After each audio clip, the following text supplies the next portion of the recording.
warahmatullahi wabarakatuh. Halo semuanya, bertemu lagi dengan saya Fariza Mufidah. Saya adalah siswi dari SMK Negeri 1 Cilengsi dari kelas berstandar industri. Pada kesempatan kali ini saya akan menjelaskan materi mengenai modul 12 yaitu routing. Yang pertama ada konsep routing. Routing dapat didefinisikan sebagai proses melewatkan data dari satu jaringan ke jaringan lain melalui router. Routing juga merupakan proses penentuan jalur tercepat ataupun jalur terbaik untuk mencapai network tujuan. Proses routing terjadi pada layer 3 pada networking models yaitu network layer. Nah, untuk mengimplementasikan teknik routing dalam sebuah jaringan diperlukan peralatan perantara yaitu router. Ada fungsi utama routing. Yang pertama yaitu menghubungkan dua atau lebih jaringan yang berbeda. Kedua ada menentukan jalur terbaik atau rute untuk mengirimkan paket data dari perangkat sumber ke perangkat tujuan. Yang ketiga ada mengatur lalu lintas data agar efisien. Yang kedua yaitu klasifikasi routing. Klasifikasi routing merupakan pembagian routing. Routing dapat dibedakan menjadi dua. Yang pertama ada static routing, yaitu metode konfigurasi jaringan di mana administrator secara manual menentukan dan memasukkan jalur rute data ke dalam tabel routing. Metode ini sangat hemat sumber daya perangkat dan lebih aman, namun tidak fleksibel, karena jika terjadi gangguan pada jalur tersebut, jaringan akan terputus total hingga diperbaiki secara manual oleh administrator. Yang kedua ada dynamic routing, yaitu metode di mana router secara otomatis menentukan jalur terbaik untuk pengiriman data dengan cara saling bertukar informasi menggunakan protokol routing khusus. Contoh protokolnya seperti OSPF, RIP, EIGRP, dan BGP. Metode ini sangat fleksibel dan cocok untuk jaringan skala besar karena mampu mengalihkan jalur secara otomatis jika terjadi kerusakan, meskipun konsekuensinya membutuhkan kinerja perangkat dan bandwidth yang lebih besar. Yang ketiga ada protokol dynamic routing. Yang pertama ada interior gateway protocol atau IGP, dan yang kedua ada exterior gateway protocol atau EGP. Nah, yang IGP itu yang pertama yaitu digunakan pada intra autonomous system routing. Yang kedua diterapkan untuk mengendalikan dalam satu organisasi. Yang ketiga contohnya yaitu sekolah atau kampus, perusahaan, atau institusi lain. Selanjutnya yang EGP. Yang pertama digunakan pada inter-autonomous system routing. Yang kedua diterapkan untuk mengendalikan sistem administrasi yang berbeda. Dan yang ketiga contohnya yaitu ISP ke ISP, perusahaan ke ISP, atau kampus ke ISP. Yang kelima yaitu contoh protokol IGP dan EGP. Yang pertama ada IGP, yaitu ada Distance Vector Routing Protocol, yaitu bekerja dengan cara menentukan titik-titik terdekat. Contohnya yaitu yang pertama ada RIP version 1, yang kedua ada RIP version 2, dan yang ketiga ada IGRP. Selanjutnya ada Link State Routing Protocol, yaitu bekerja dengan cara melihat besaran bandwidth pada setiap titiknya. Contohnya yang pertama yaitu ada OSPF dan yang kedua ada ISIS.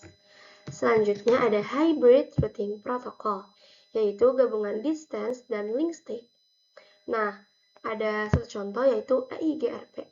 Selanjutnya yang kedua ada Exterior Gateway Protocol atau EGP. Nah, itu ada BGP. Yang kelima ada routing table, yaitu berisi informasi mengenai rute ke jaringan atau network tertentu. Dan juga routing table berisi nilai prioritas atau metrik dari masing-masing rute. Nah, routing table itu terbentuk dari yang pertama ada semua rute berasal dari Dynamic Routing Protocol.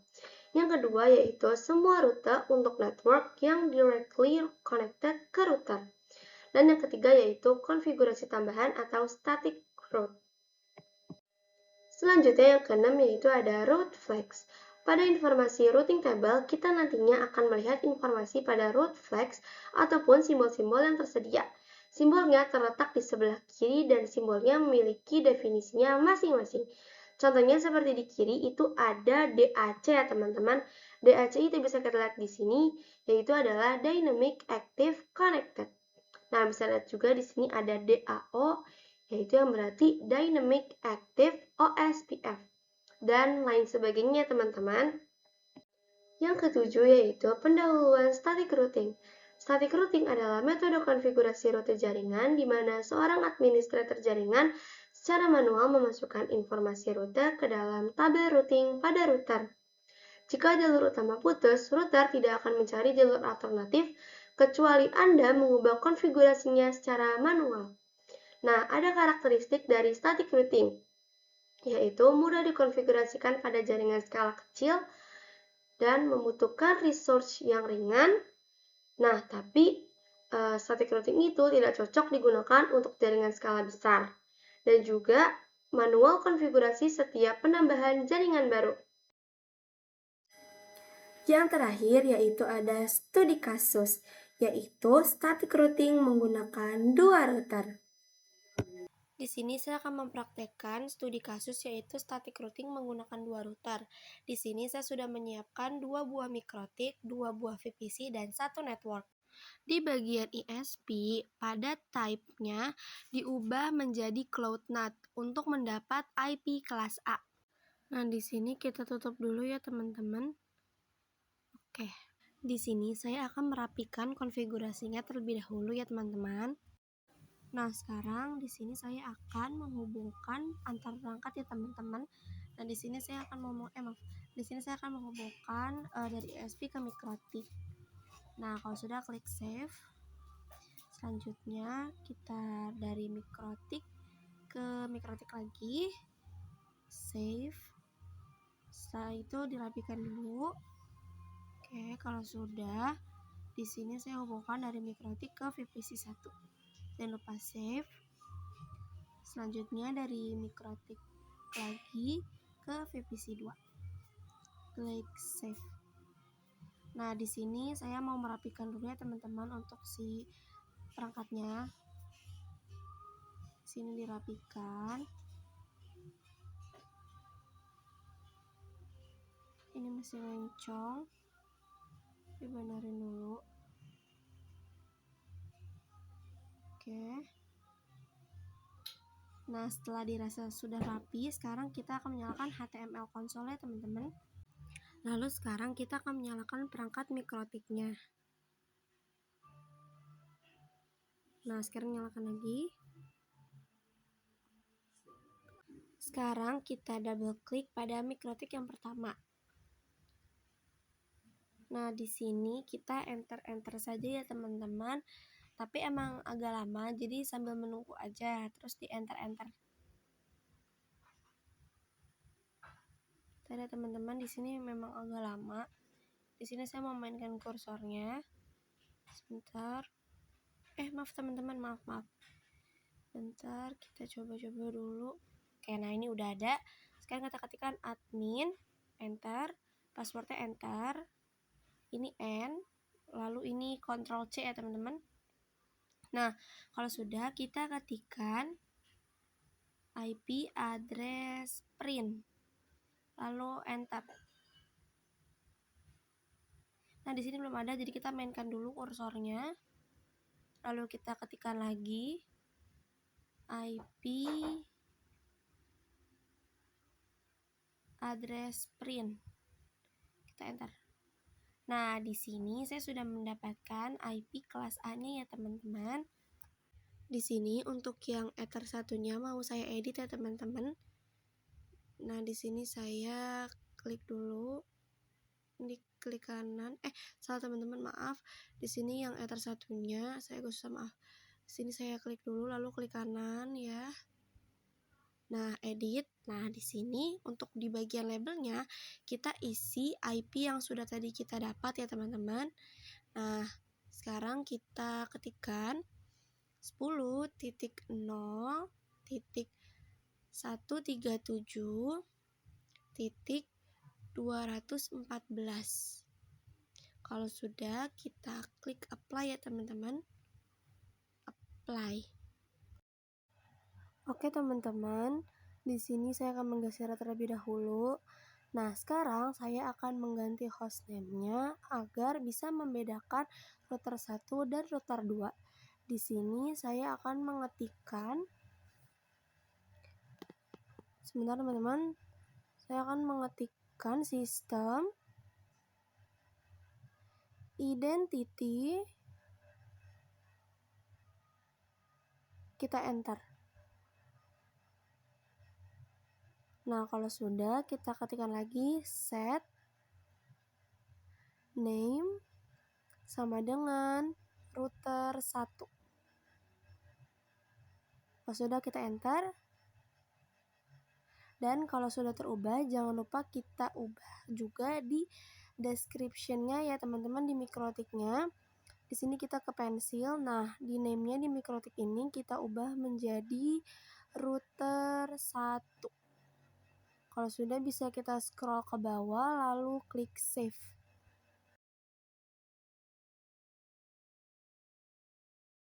Oke teman-teman, sekarang ke mikrotik yang kedua atau router yang kedua. Ini kita enter dulu ya teman-teman. Emang sedikit lama, kita coba-coba dulu aja. Oke, ntar saya coba dulu. Oke, sudah. Kita ketikkan admin, lalu enter. Nah, passwordnya kita enter saja teman-teman. Ctrl C. Kalau sudah, di sini saya mau memainkan kursornya terlebih dahulu. Oke, kalau sudah kita ketikkan sistem identity. Kita enter.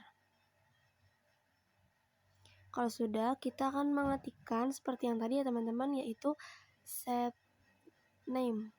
Kita ketikkan set name sama dengan router 2. Kita enter.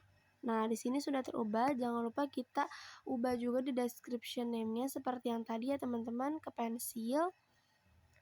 Lalu di bagian name-nya kita ubah menjadi router 2. Nah, kita scroll ke bawah, lalu klik save. Nah, di sini sudah terubah ya teman-teman untuk hostname router 1 dan 2. Oke teman-teman, di sini saya sudah menyiapkan contoh-contoh IP yang nantinya akan saya gunakan atau kita gunakan. Untuk IP 10.1 saya tempatkan di Ether 2 pada router 1. Untuk IP 10.2 saya akan tempatkan di Ether 1 pada router 2. Untuk IP 1.1 akan saya tempatkan di Ether 3 yang mengarah ke klien. Selanjutnya, untuk IP 2.1 saya tempatkan di Ether 2 yang mengarah ke klien. Untuk IP 1.2 saya tempatkan di VPC 1. Untuk IP 2.2 saya tempatkan di VPC 2. Kemudian, network yang dimiliki antara router 1 dan 2 adalah 10.0. Nah, sekarang di bagian yang Ether 2-nya, sebentar, di bagian yang Ether 2, nah itu kita klik kanan. Sebentar. Nah, kita edit. Lalu di labelnya kita ketikkan 10.10.10.0. Nah, kalau sudah, kita klik apply. Oke teman-teman, kemudian network yang dimiliki pada router 1 dan kliennya adalah 1.0. Nah, di bagian Ether 3, di bagian Ether 3-nya teman-teman, kita klik kanan, lalu kita edit. Nah, di bagian labelnya kita isi 192.168.1.0. Kalau sudah, bisa kita klik apply. Lalu, network yang dimiliki router 2 yang mengarah ke klien adalah 2.0. Di bagian Ether 2-nya, kita klik kanan, kita klik kanan, lalu kita edit. Nah, di sini pada labelnya kita isi 192.168.2.0. Maaf teman-teman, salah. Kita hapus dulu 2.0. Nah, kalau sudah, kita klik apply. Sekarang kita akan mencoba IP neighbor yang mana kita akan melihat informasi yang dimiliki tetangga. Nah, di sini kita masuk ke router satunya, lalu kita akan mengetikkan IP neighbor print.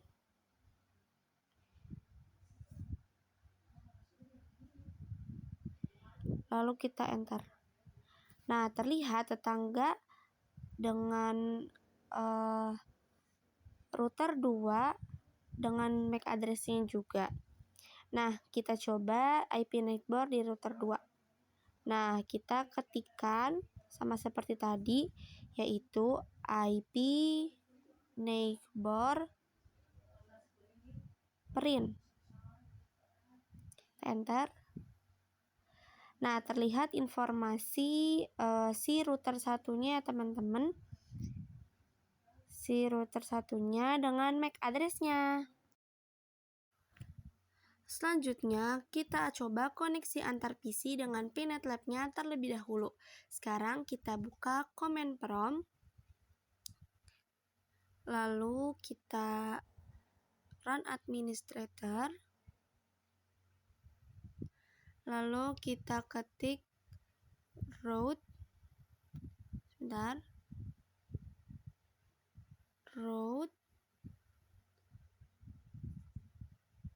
at 10.0.137.214. IP ini berasal dari IP router 1. Kemudian kita masukkan subnet masknya, kita ketikkan mask. Nah, kita mengetikkan masknya itu,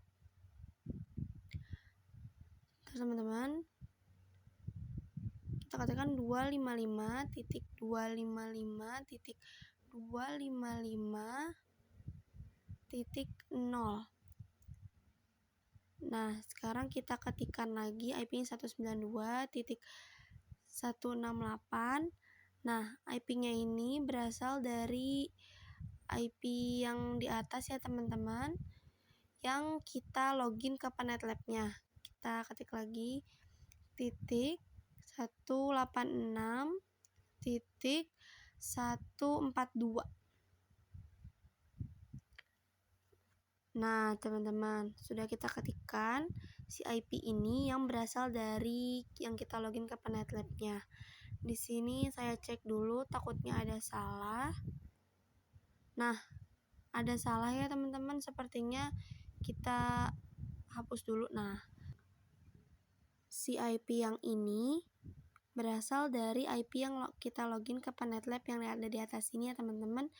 Nah, kalau sudah benar, kita enter. Oke, karena yang di atas gagal, di sini saya akan mencoba terlebih dahulu ya teman-teman.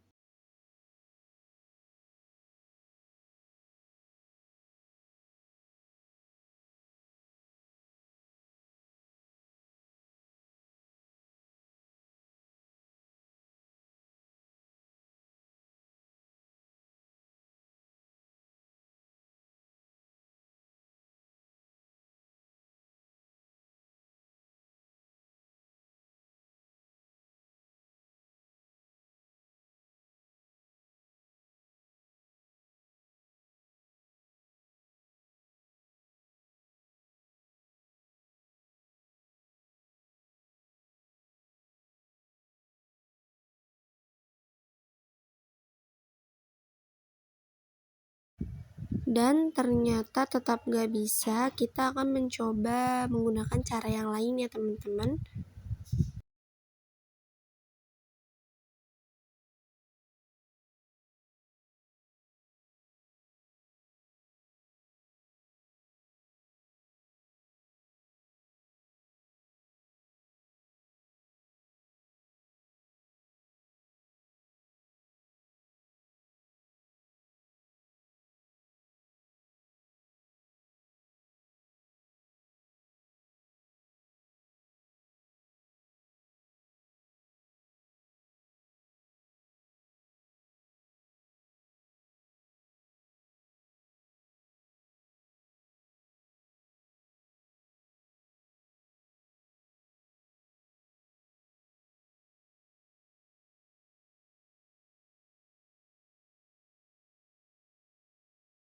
Oke teman-teman, setelah saya mencoba lagi, saya sudah berhasil, sudah oke ya teman-teman. Nah, untuk IP router satunya untuk 10.0.137 harusnya kan 214. Saya nolkan dan sudah berhasil. Nah, di sini saya akan melakukan pengecekan dengan melakukan ping. Kita ketikkan ping 10.0.137.214 ya teman-teman. Kalau sudah, kita enter. Nah, di sini sudah berhasil ya teman-teman. Selanjutnya, kita akan koneksikan router 1 ke Winbox. Kita buka Winbox-nya terlebih dahulu. Nah, sekarang di bagian connect to-nya, kita isikan IP router satunya. Nah, di sini sudah saya isi ya teman-teman IP router satunya, yaitu 10.0.137.214. Kalau sudah, kita connect. Nah, di sini IP router 1 sudah berhasil connect ke Winbox. Nah, pertanyaannya, misal router 2 ingin terkoneksi juga ke Winbox tanpa harus terkoneksi ke ISP, apakah bisa? Jawabannya bisa. Kita akan menggunakan istilah fitur Roamon yang artinya terhubung ke sampingnya tanpa harus teridentifikasi ke IP address-nya. Sekarang kita bisa pergi ke menu Tools, lalu ke menu Tools, lalu ke Roamon. Nah, untuk bagian enable-nya kita centang, klik, lalu kita apply, lalu oke. Selanjutnya, pada Roamon router satunya sudah diaktifkan. Sekarang kita akan aktifkan fitur Roamon yang berada di router 2. Nah, kita kembali ke PingNetLab kita.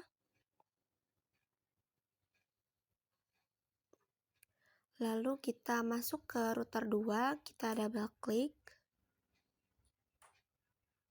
Kita enter.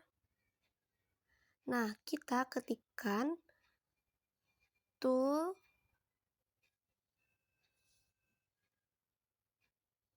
maaf, di sini S-nya kita hapus. Roamon. Kita enter. Nah, kita ketik set enable sama dengan yes, enter. Kita ketikkan lagi print, enter. Di sini pada Roamon router 2 sudah diaktifkan. Sekarang kita kembali lagi ke Winbox. Nah, di sini kita sudah masuk ke Winbox router 1, lalu kita open new pada Winbox. Lalu kita di sini connect to Roamon ya teman-teman. Nah, di sini terdapat informasi router 2-nya. Kita coba klik ya teman-teman si router 2 ini, si MAC address-nya, lalu kita connect. Nah, di sini kita berhasil connect ke Winbox via router 1. Selanjutnya, kita akan melakukan addressing pada setiap interface-nya.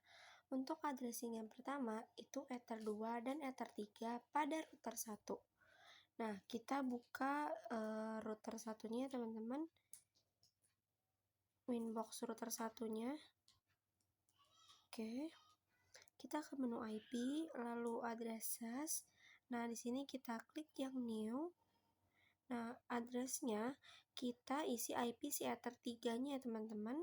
Kita isi yaitu 192.168.1.1/24. Oke, interface-nya Ether 3.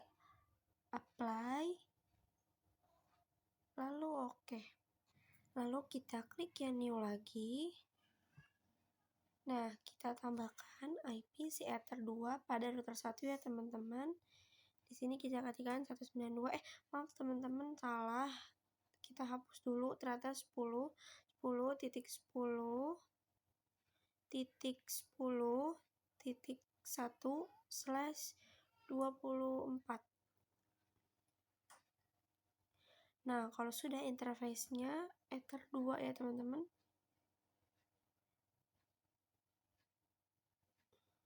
Bentar ya teman-teman. Interface-nya Ether 2. Nah, kalau sudah apply lalu oke. Lalu kita tambahkan di router 2-nya. Sekarang kita buka Winbox router 2-nya. Nah, sekarang kita pergi ke menu IP, lalu addresses, lalu kita klik yang new. Nah, di sini kita akan tambahkan yang mengarah ke router 1 terlebih dahulu, yaitu kita ketikkan 10.10.10.2/24. Interface-nya Ether 1.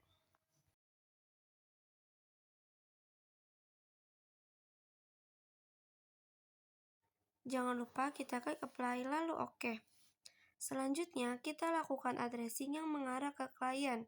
Kita klik new. Lalu kita isi IP-nya 192.168.2.1/24. Interface-nya Ether 2. Bentar, interface-nya Ether 2. Kalau sudah, klik apply lalu oke. Langkah selanjutnya di sini kita lihat informasi routing table. Kita pergi ke menu IP lalu ke routes. Nah, di sini terdapat 2 DAC, Dynamic Active Connected, yang sudah aktif dan terkoneksi. Selanjutnya kita akan melakukan konfigurasi static routing. Buka router 1 kita ya teman-teman. Kita buka router 1 kita dulu. Nah, kalau sudah kita akan pergi ke menu IP, lalu ke routes. Di sini kita akan tambahkan secara manual. Di sini kita klik yang new ya teman-teman. Nah, untuk yang pertama kita ingin ke network 2.0, berarti kita isi IP-nya itu 192.168.2.0/24. Nah, gateway-nya kita masukkan 10.10.10.2. Kalau sudah, kita klik apply lalu oke. Nah, kita dapat informasi AS atau aktif statik. Selanjutnya, kita harus menambahkan informasi di router 2-nya. Sekarang kita buka si Winbox router 2-nya. Sekarang kita klik IP ya teman-teman. Lalu routes. Karena kita ingin ke network 1.0, maka gateway yang digunakan yaitu Ether 2, yaitu 10.1. Sekarang kita klik new. Di sini kita isi 192.168.0/24. Nah, untuk gateway-nya di sini kita isi 10.10.10.1. Kalau sudah, kita klik apply lalu oke. Di sini juga nantinya terdapat informasi AS atau aktif statik. Jadi ketika kita lakukan ping pada router 2, nah sekarang kita coba buka terminal router 2. Ini kita Ctrl C. Nah, kita coba ping. Kita ping 192.168.1.1. Kita enter. Nah, di sini berhasil ya teman-teman, kita ping. Selanjutnya kita coba pengujian dari VPC-VPC-nya.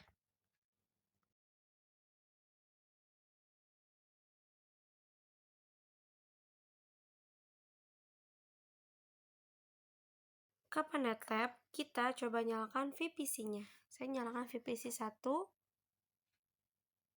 selanjutnya VPC 2. Maaf ya teman-teman, ini agak susah. Ini kayak nggak mau keklik gitu. Bentar, maaf ini tulisannya miring. Bentar teman-teman, bentar ya. Coba dulu.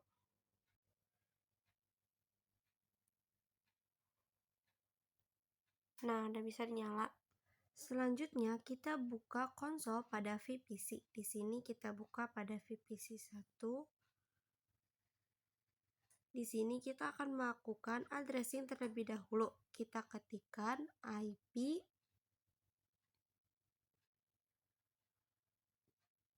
Kita ketikkan teman-teman sebentar. IP 192.168.2/24. Nah, lalu kita ketikkan lagi 192.168.1.1/24. Lalu enter.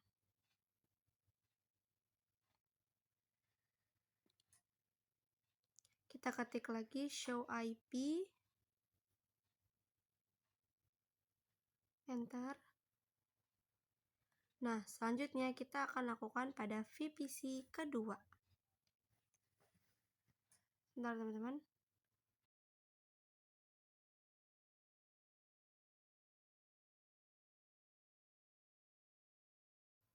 Maaf teman-teman. Maaf ya teman-teman. Nah, double klik. Bismillah. Nah, kita ketikkan IP 192.168.2/24. Lalu 192.168.2/24. Enter. Lalu kita show IP.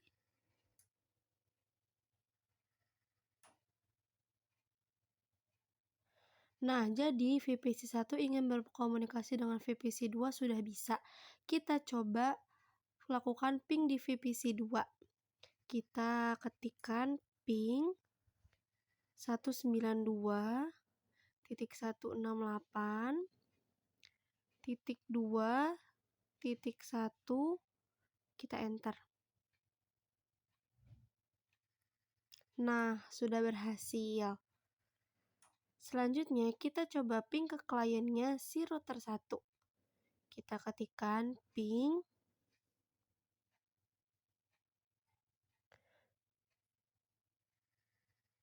teman-teman, kita ketikkan ping 192.168.1.2, lalu enter. Nah, berhasil juga ya teman-teman. Selanjutnya kita lakukan dari VPC 1 ke 2. Kita buka VPC 1-nya terlebih dahulu. Lalu kita coba ping ya teman-teman. Kita ketikkan ping 192.168.2.2. Lalu kita enter. Nah, sudah berhasil teman-teman. Sekian penjelasan dari saya mengenai static routing menggunakan 2 router. Sekian penjelasan dari saya tentang materi routing. Saya mohon maaf yang sebesar-besarnya apabila ada salah kata dalam pemaparan dan pengucapan saya. Semoga video ini dapat bermanfaat untuk kita semua. Saya pamit undur diri. Terima kasih. Wassalamualaikum warahmatullahi wabarakatuh.